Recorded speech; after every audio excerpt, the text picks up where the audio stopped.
Hey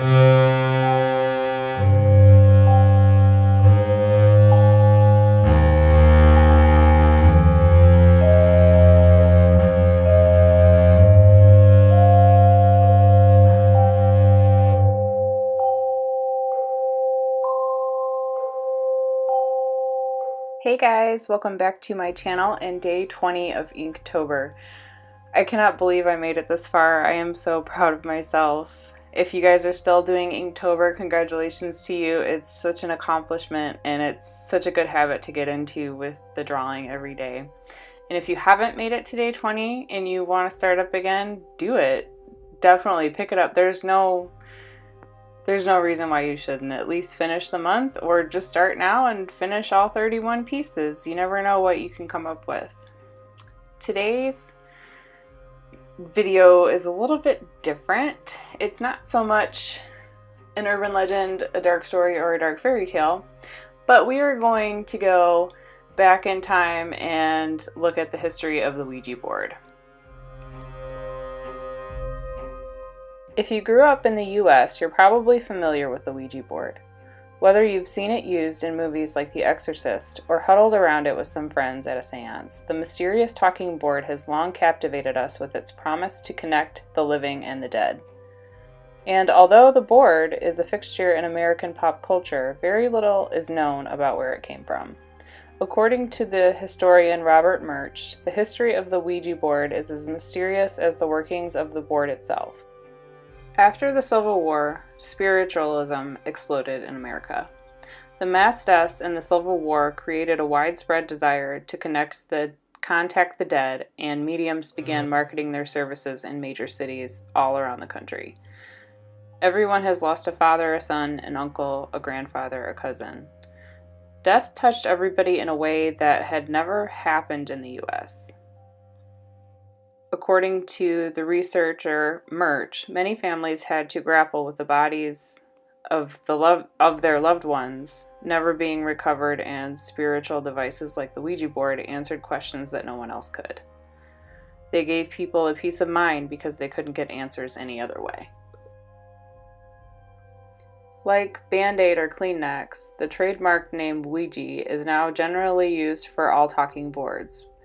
But the name was coined by Helen Peters, a medium who was using the board with her brother-in-law Elijah Bond one night in 1890 in Baltimore.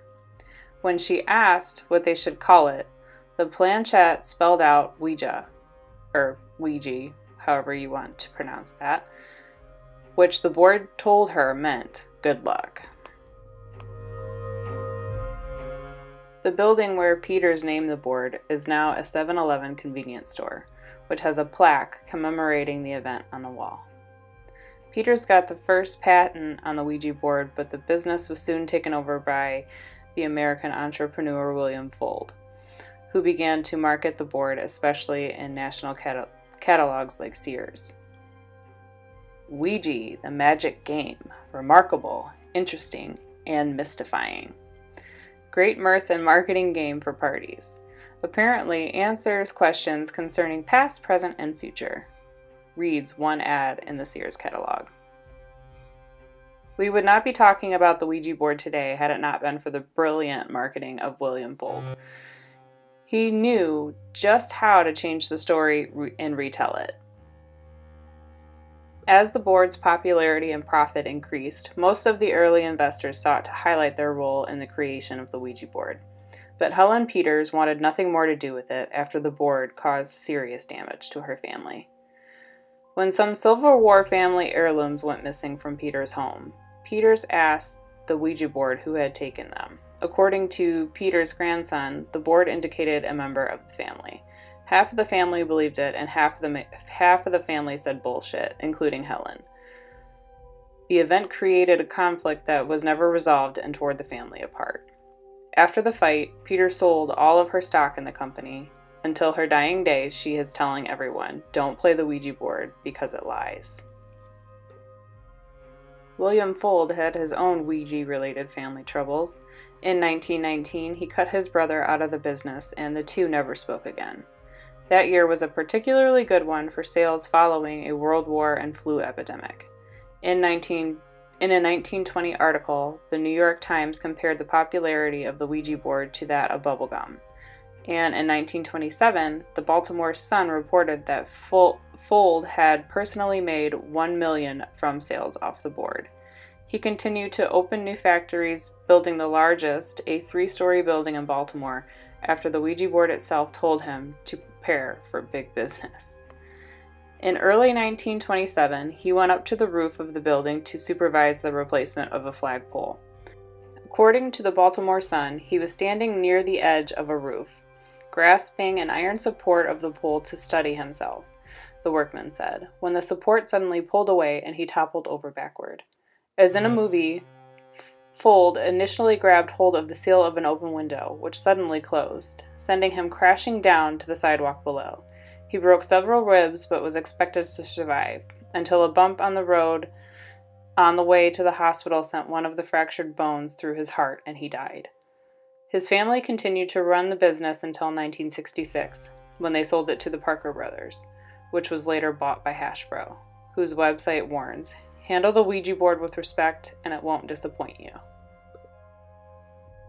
Today's history lesson on the Ouija board was found at theguardian.com. I will leave that linked in the video description below if you guys would like to check that out.